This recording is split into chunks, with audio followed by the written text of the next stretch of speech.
అందరూ కంటారు, పిడికిళ్ళు అందరూ బిగిస్తారు, యుద్ధ బరిలోకి అందరూ ఉరుకుతారు. కానీ వారిలో కొందరే అనుకున్న లక్ష్యాలను సాధిస్తారు. అందుకోసం ప్రాణత్యాగాలకు సైతం వెరవక వెన్ను చూపక ముందుకు దూసుకుపోతారు. ఆ క్రమంలో తమ జాతి జనుల కలలను సాకారం చేసుకుంటారు.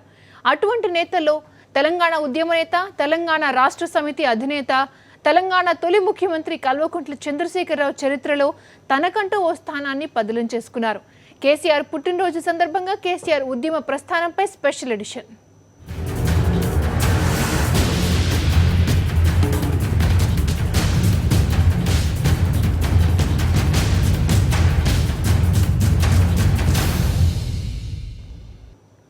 కల్వకుంట్ల చంద్రశేఖరరావు అందరికీ కేసీఆర్, రాజకీయ ప్రత్యర్థులకు కొరకరాని కొయ్య, విశ్లేషకులకు ఓ పట్టాన అర్థం కాని మేధ, అంచనాలకు అందని పొలిటికల్ సిగ్నేచర్.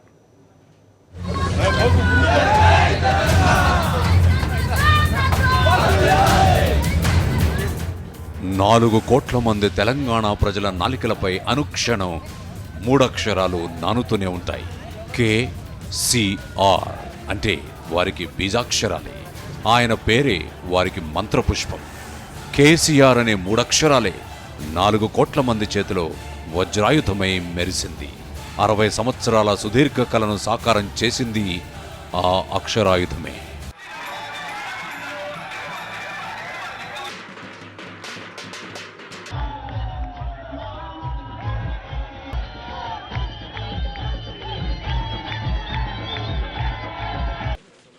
మెతుకు సీమ నుంచి వచ్చిన కల్వకుంట్ల చంద్రశేఖరరావు కేసీఆర్గా జనం గుండెల్లో సెటిల్ అయిపోయారు. దేన్ని ఖాతరు చేయనట్లు పొగరుగా చూసే పొడవాటి ముక్కు, శత్రువునైన మాటల మాయాజాలంలో ముంచెత్తి చప్పట్లు కొట్టించుకునే వాక్ ప్రవాహం, ఎంతటి ఉద్విగ్న క్షణాల్లోనైనా చెరగని చిరునవ్వు. సంక్షోభాలు చుట్టుముట్టిన ప్రతిసారి కత్తిలాంటి ఎత్తుగడతో, తిరుగులేని వ్యూహాలతో పరిస్థితిని చక్కదిద్దే చాణక్యం. అనుకున్నది సాధించే క్రమంలో ఎంతటి పదవులనైనా ఎడంకాలతో తన్నిపారేసే పోరాట లక్షణం. ఇవి కేసీఆర్ సొంత ఆస్తులు. కేసీఆర్ ఉద్యమాలు, రాజకీయాలు, విజయాలు త్రాసులో ఒకవైపున, ఆయనలోని సాహితీ పిపాసను మరోవైపున వేస్తే మొదటి వైపు తేలిపోతుంది. ప్రాచీన తెలుగు సాహిత్యంతో పాటే విశ్వ సాహిత్యాన్ని ఇష్టంగా ఔపాసన పట్టిన కేసీఆర్ నోమ్ చాంస్కీ వంటి ఆర్థిక, సామాజిక, తాత్వికవేత్తల రచనల్ని ఆమూలాగ్రం చదివారు. చిన్నప్పుడు ఆ ఆలు నేర్పిన గురువుల్ని ఇప్పటికీ తలుచుకొని రుణభారంతో వంగిపోయే వినయం. తెలంగాణ మేధావులు, సాహితీమూర్తుల పట్ల ఆయన చూపే గౌరవం గురించి ఎంత చెప్పుకున్నా తక్కువే. ఒకప్పుడు ఇండియా అంటేనే ఇందిరాగాంధీ, ఇందిరా అంటేనే ఇండియా అనేవారు. అలాగే కేసీఆర్ అనగానే దేశవ్యాప్తంగానే కాదు, ప్రపంచవ్యాప్తంగా గుర్తుకొచ్చే పేరు తెలంగాణ. అలాగే తెలంగాణ అనగానే కేసీఆర్ గుర్తుకొస్తారు.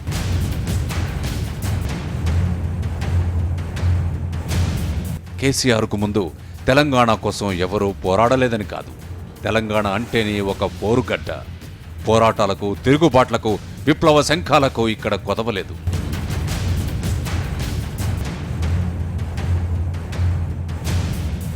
ఆరు దశాబ్దాలుగా తెలంగాణ కోసం ఎన్నో ఉద్యమాలు నడిచాయి. ఎందరో ఆ ఉద్యమాలను ముందుకు నడిపారు. కానీ కేసీఆర్ మాత్రమే తన ఉద్యమంతోనే ఢిల్లీ మెడలు వంచి తెలంగాణ కలను సాకారం చేసుకుని ప్రత్యేక రాష్ట్రాన్ని సాధించుకుని ఆ రాష్ట్రానికి తొలి ముఖ్యమంత్రిగా పీఠం ఎక్కగలిగారు. ఇప్పుడు బంగారు తెలంగాణ కోసం ప్రణాళికలు సిద్ధం చేసుకుంటున్నారు. 60 వసంతాలు నింపుకొని 61వ పడిలో అడుగుడిన కేసీఆర్ బంగారు తెలంగాణ సాధనే లక్ష్యమంటున్నారు. ఆయన కల నెరవేరాలని కోట్లాది మంది తెలంగాణ ప్రజలు ఆకాంక్షిస్తున్నారు. Political desk, Sakshi news.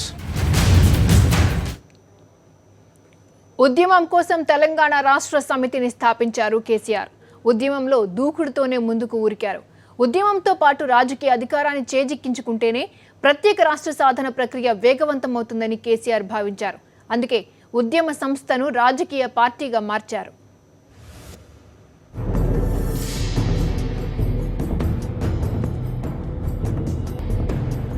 Telangana ప్రాంతంలో తెరాస గ్రాండ్ సక్సెస్. కేసీఆర్ పెద్ద హీరోగా నిలిచారు. పార్టీలకు అతీతంగా కేసీఆర్ను అందరూ ఆకాశానికి ఎత్తేశారు. ఎన్నికల బరిలో ఆ తర్వాతి స్టేజ్ సిద్దిపేట అసెంబ్లీ నియోజకవర్గం. తెలుగుదేశానికి ఎమ్మెల్యే పదవికి రాజీనామా చేసిన కేసీఆర్ 2001లో జరిగిన ఉప ఎన్నికల్లో సిద్దిపేట నుంచి తెరాస తరపున బరిలోకి దిగి తన కంచుకోటను తెరాసకు అప్రకటిత రాజధానిగా చేసుకున్నారు.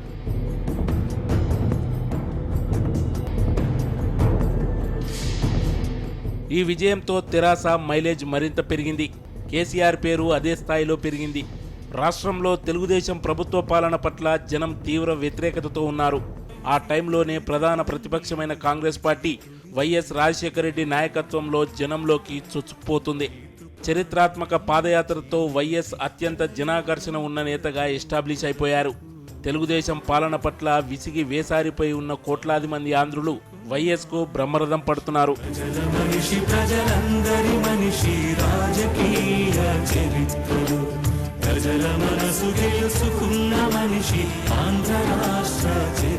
అప్పటికే తెలంగాణలో తెరాస కొంత పట్టు సాధించింది. సరిగ్గా ఆ సమయంలోనే 2004 ఎన్నికల గంటలు మోగాయి. తెలుగుదేశం అధినేత చంద్రబాబు నాయుడు నిరంకుశ విధానాలు నచ్చక పార్టీకి రాజీనామా చేసి తెరాసను స్థాపించిన కేసీఆర్ ఎన్నికల బరిలో తెరాసను నిలపాలని డిసైడ్ అయ్యారు.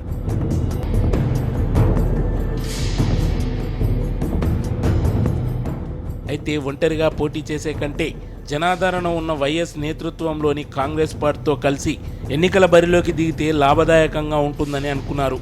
అందుకు అనుగుణంగానే పావులు కదిపారు. తెలుగుదేశాన్ని గద్దె దించడమే లక్ష్యంగా దూసుకుపోతున్న కాంగ్రెస్ పార్టీ తీవ్ర తర్జన భర్జనల తర్వాత తెరాసతో పొత్తుకు సయ్యంది. ఆ ఎన్నికల్లో 26 అసెంబ్లీ, 5 ఎంపీ స్థానాల్లో గులాబీ గుబాలించింది. తెలుగుదేశం నివ్వెరపోయేలా తెరాస కాంగ్రెస్లు సత్తా చాటాయి. ఎన్నికల అనంతరం అటు కేంద్రంలోనూ ఇటు రాష్ట్రంలోనూ తెరాస మంత్రివర్గాల్లో చేరింది. కేంద్రంలో పోర్ట్ఫోలియో లేని మంత్రిగా కేసీఆర్ చేరగా నరేంద్రకు మంత్రి పదవి లభించింది. రాష్ట్రంలో కేసీఆర్ మేనల్లుడు హరీష్ రావుతో సహా కొందరికి మంత్రి పదవులు దక్కాయి.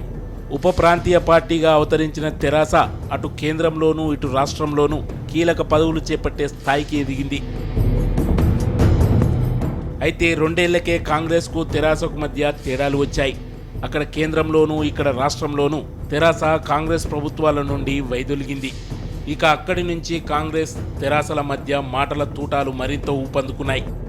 2008లో కేసీఆర్ కొత్త ఎత్తుగడతో ముందుకొచ్చారు.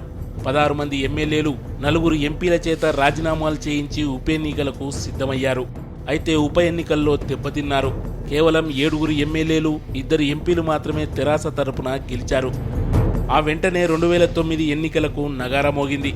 కాంగ్రెస్తో తెగదెంపులు చేసుకున్న కేసీఆర్ 2009 ఎన్నికల్లో చంద్రబాబు నాయుడు నాయకత్వంలోని తెలుగుదేశంతో చేతులు కలిపి మహాకూటమిలో భాగస్వామి అయ్యారు.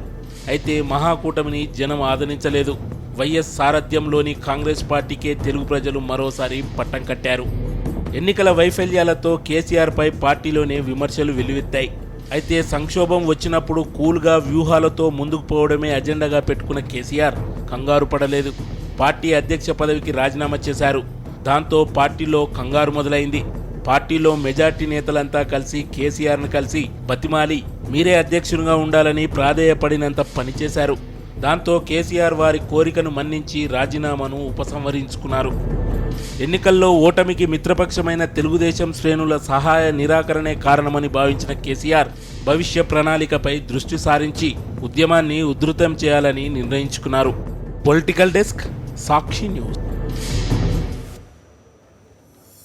2009 ఎన్నికల ఓటమి తర్వాత తెలంగాణ ఉద్యమాన్ని పరుగులు పెట్టించారు కేసీఆర్. తెలంగాణ ఉద్యమ సెగలతో హస్తిన రగిలేలా చేశారు. చివరకు ప్రాణత్యాగానికి సిద్ధం కావడంతో యూపీఏ ప్రభుత్వం దిగిరాక తప్పలేదు. మహాకూటమిలో చేరి బరిలో దిగిన 2009 ఎన్నికల్లో ఘోర పరాజయం పాలు కావటం కేసీఆర్ను బాగా కృంగతీసింది. తెలంగాణ ప్రజల వాణిని వినిపిస్తున్న ఏకైక పార్టీ టీఆర్ఎస్ఏ అయినా ఓటర్లు అలాంటి ఫలితాలను ఎందుకిచ్చారా అని ఆయన ఆలోచించడం మొదలుపెట్టారు. ఈ టైంలోనే గ్రేటర్ హైదరాబాద్ ఎన్నికలు కూడా వచ్చాయి.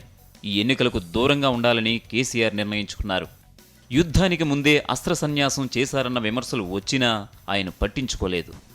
ఆ వెంటనే హైదరాబాద్ ఫ్రీ జోనే అంటూ సుప్రీం తీర్పు రావడంతో తెలంగాణ ఉద్యోగులు ఉద్యమానికి నడుం బిగించారు. ఇదే విషయమై కేసీఆర్ను కదిపితే అదేమంత పెద్ద విషయమా, ఫ్రీ జోన్ అనేది చాలా చిన్న విషయమన్నారు. అయితే ఉద్యోగుల ఉద్యమం ఊపందుకోవడంతో పాటు కేసీఆర్పై విమర్శలు కూడా పెరిగాయి.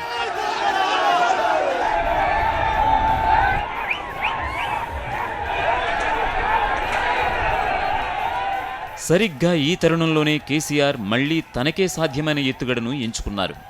ఆమరణ నిరాహార దీక్షకు కూర్చున్నారు. ఆ దీక్ష తెలంగాణ జిల్లాల్లో తిరిగి చైతన్యాన్ని నింపింది. అపూర్వ స్పందన లభించడంతో కేసీఆర్ దీక్ష కొనసాగింపునకే నిర్ణయించుకున్నారు. ఆయన ఆరోగ్యాన్ని దృష్టిలో పెట్టుకుని ప్రభుత్వం దీక్షను భగ్నం చేసి హైడ్రామా అనంతరం హైదరాబాద్లోని నిమ్స్ హాస్పిటల్కు తరలించింది. ఆయన పరిస్థితి విషమిస్తున్న తరుణంలోనే కేంద్ర మంత్రి చిదంబరం ఢిల్లీలో తెలంగాణ రాష్ట్ర ఏర్పాటు ప్రక్రియ ప్రారంభిస్తున్నామని ప్రకటించారు. దాంతో కేసీఆర్ దీక్ష విరమించారు. తెలంగాణ అంతటా సంబరాలు చేసుకున్నారు. ఆ వెంటనే కోస్తాంధ్రలో సమైక్యాంధ్ర ఉద్యమం ఊపందుకుంది. ఇటు తెలంగాణ అటు కోస్తాంధ్రలో వేర్పాటు సమైక్య ఉద్యమాలు తీవ్రతరం అయ్యాయి. ఈ నేపథ్యంలోనే కేంద్ర ప్రభుత్వం జస్టిస్ శ్రీకృష్ణ కమిటీని నియమించింది. ఏడాది పాటు రాష్ట్రంలోని వివిధ ప్రాంతాల్లో సందర్శించిన జస్టిస్ శ్రీకృష్ణ కమిటీ వివిధ వర్గాల ప్రజల అభిప్రాయాలను సేకరించింది. చివరకు ఓ నివేదికను కేంద్రానికి సమర్పించింది. ఈ నివేదికపై తెలంగాణవాదులు మండిపడ్డారు. ఈ కమిటీని కూడా సీమాంధ్రులు మాయ చేసి ప్రలోభపెట్టారనేదాకా విమర్శలు వెల్లువెత్తాయి. ఈ తరుణంలోనే తెలంగాణలో ఉద్యమాలు కూడా ఊపందుకున్నాయి. సకల జనుల సమ్మెతో తెలంగాణ ఉద్యోగులు పరిపాలనను ఇంచుమించు స్తంభింపచేశారు. ఆ తర్వాత కేసీఆర్ను హస్తిని పిలిపించిన కాంగ్రెస్ నేతలు తెలంగాణపై ఏమీ తేల్చకపోవడంతో మళ్లీ ఉద్యమం వీధిన పడింది. నెల రోజుల్లో తెలంగాణపై ప్రకటన చేస్తామంటూ కాంగ్రెస్ హైకమాండ్ మరో డెడ్లైన్ పెట్టింది. తీరా ఆ నెల పూర్తి కాగానే నెలంటే 30 రోజులు కాదు, వారం అంటే 7 రోజులు కాదు, తెలంగాణ ఇస్తామంటే నిజంగా ఇస్తామనే కాదు, తెలంగాణ ఇవ్వడం అంటే దోసివేసినంత ఈజీ కాదంటూ కాంగ్రెస్ నేతలు చాలా వెటకారాలాడారు. ఇక లాభం లేదని కేసీఆర్ తిరిగి గేర్ మార్చారు. ఉద్యమాన్ని పరుగులు పెట్టించారు. ఉద్యమం ఉధృత రూపు దాల్చడంతో కేంద్రంలోని యూపీఏ ప్రభుత్వానికి మరో గత్యంతరం లేకపోయింది. అప్పటికే 2014 ఎన్నికలు తరుముకు వస్తూ ఉండడంతో ఎన్నికల్లో ఓట్ల లాభాలు బేరీజు వేసుకున్న కాంగ్రెస్ సారథ్యంలోని యూపీఏ ప్రభుత్వం 10 జిల్లాల తెలంగాణ రాష్ట్రాన్ని ఇస్తున్నామని ప్రకటించింది. కాంగ్రెస్ పార్టీలోని అత్యున్నత నిర్ణాయక సంస్థ అయిన కాంగ్రెస్ వర్కింగ్ కమిటీ తెలంగాణకు గ్రీన్ సిగ్నల్ ఇవ్వడంతో తెలంగాణలో సంబురాలు మొదలయ్యాయి.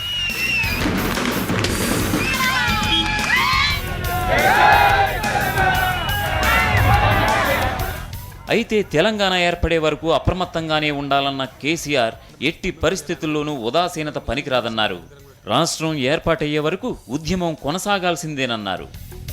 ఇక ఎన్నికలు దగ్గర అవుతున్న కొద్దీ యూపీఏ తెలంగాణ ప్రక్రియను వేగవంతం చేసింది.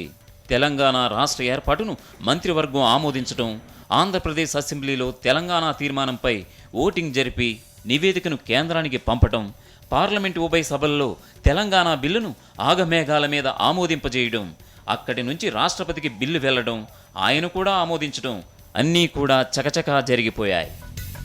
తెలంగాణ రాష్ట్రం ఏర్పడింది. 60 ఏళ్ల తెలంగాణ ప్రజల కల సాకారమైంది. తెలంగాణ సాధన కోసం ఎందరో ప్రాణత్యాగాలు చేశారు. ఇంకెందరో ఉద్యమం కోసం జీవితాలు అంకితం చేశారు. 13 ఏళ్ల పాటు ఉద్యమాన్ని భుజాలకెత్తుకుని పోరాడిన కేసీఆర్ తెలంగాణ సాధకుడిగా ప్రజల హృదయాల్లో స్థిరపడిపోయారు. Political desk, Sakshi news. ఉద్యమం సక్సెస్ అయింది. అనుకున్న లక్ష్యం నెరవేరింది. దీర్ఘకాలపు ఆకాంక్ష నిజమైంది. అయితే అంతటితోనే అంతా అయిపోలేదని కేసీఆర్ భావించారు. సాధించుకున్న తెలంగాణను పునఃనిర్మించుకోవాల్సిన అవసరం ఉందనుకున్నారు. అందుకోసం మరోసారి పునరంకితం కావాలనుకున్నారు.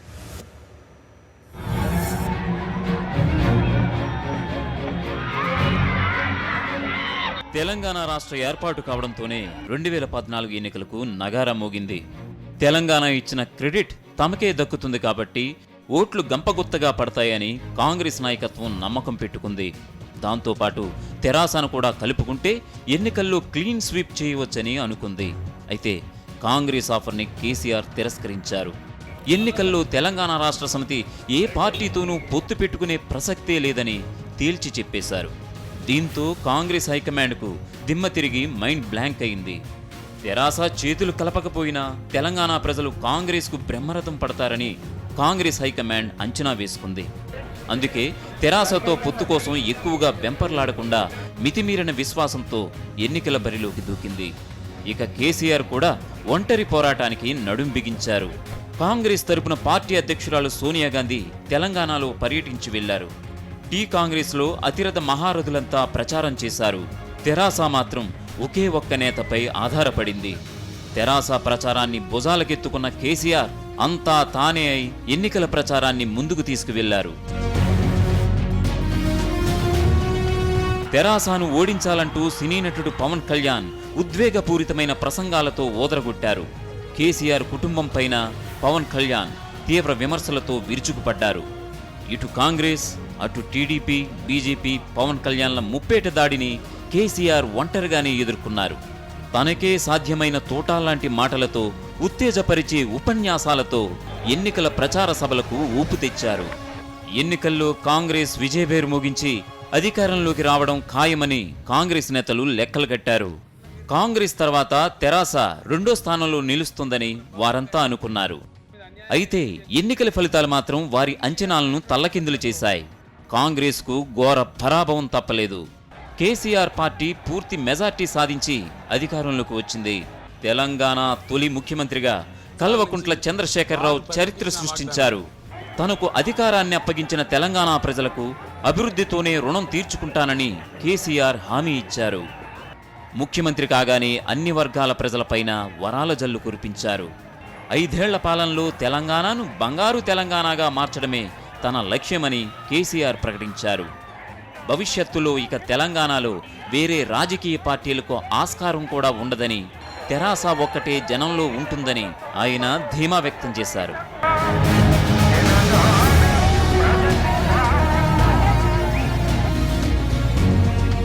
2001లో ఉద్యమానికి శ్రీకారం చుట్టిన కేసీఆర్ 2014లో తెలంగాణ రాష్ట్రాన్ని సాధించుకున్నారు. తమ సొంత రాష్ట్రానికి తానే మొదటి ముఖ్యమంత్రి అయ్యారు. ఎన్నో ఆటుపోట్లు ఎదురైనా, ఎన్నో సమస్యలు అడ్డుపడినా, ఇంకెన్నో ప్రతికూల పరిస్థితులు వెక్కిరించినా రాజీలేని పోరాటంతో ముందుకే నడిచిన కేసీఆర్ వన్ మ్యాన్ ఆర్మీలా అనుకున్నది సాధించారు. Political desk, Sakshi news. ఇది వన్ మ్యాన్ ఆర్మీపై స్పెషల్ ఎడిషన్. Stay tuned.